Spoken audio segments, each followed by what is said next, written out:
अगर आप चाहते हैं जवाहरलाल रसीला एंटरटेनमेंट का ऑडियो वीडियो सबसे पहले आप तक पहुंचे तो हमारे चैनल को सब्सक्राइब करें और साथ ही साथ बेल आइकन के बटन को जरूर दबाएं।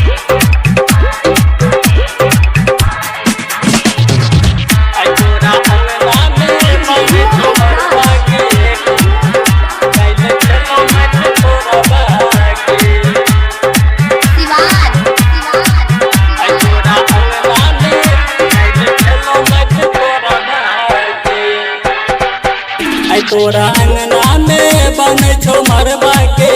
कैल छलो मत तोरा के तोरा अंगना में बन छो मरबा के कैल छलो मत तोरा के हमारा छुरी के जब ही ससुरा के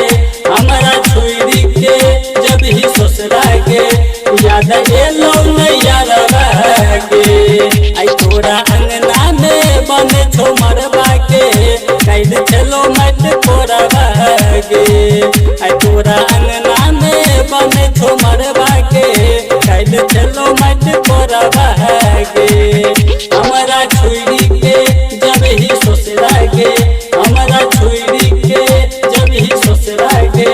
याद एलो नैया गे तोरा अंगना में बन छो मरबा के कैल चलो मत तोरा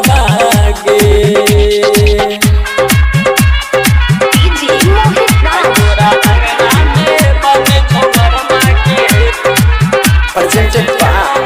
Sangam Music.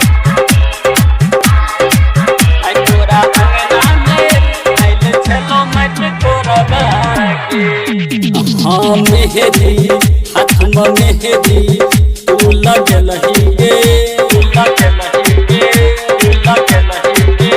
हाँ मेहदी हाथ में मेहदी तू लगल ही गे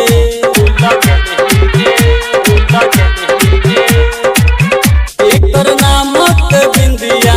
मांग में सजल ही गे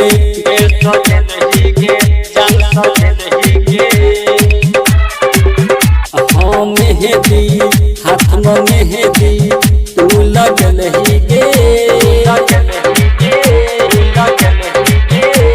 मेहदी हाथ में मेहदी तू लगल ही गे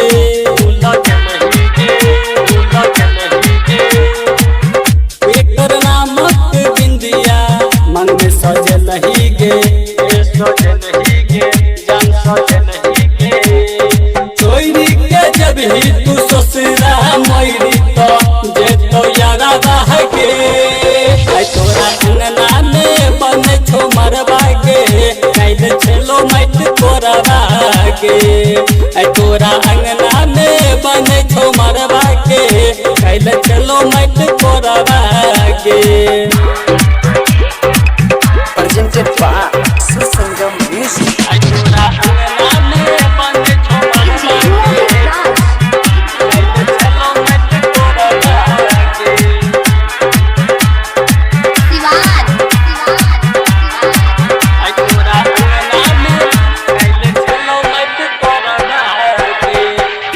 हाँ राइटर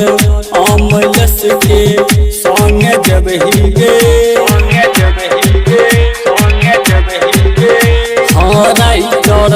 अमयस के संग जब ही गे गायक जवाहर के किया तू भूल लही गे जान भूल लही गे हाँ सनोज मुखिया के संग जब ही गे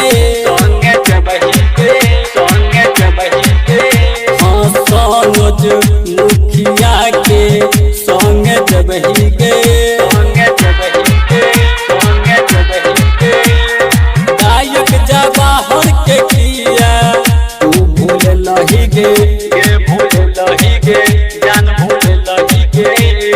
डोली पर चल जे तो डोली तो हमारा जे तो हाथ गे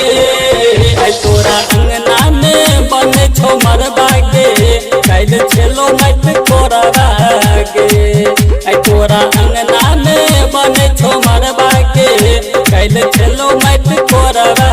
गे। हमरा छोड़ी के जब ही ससुरा गे, हमरा छोड़ी के जब ही ससुरा गे, याद एलो ने यारवा गे। आई तोरा अंगना में बने छो मरवा गे, कैल चलो मत कोरवा गे। आई तोरा अंगना में बने छो मरवा गे, कैल चलो मत कोरवा।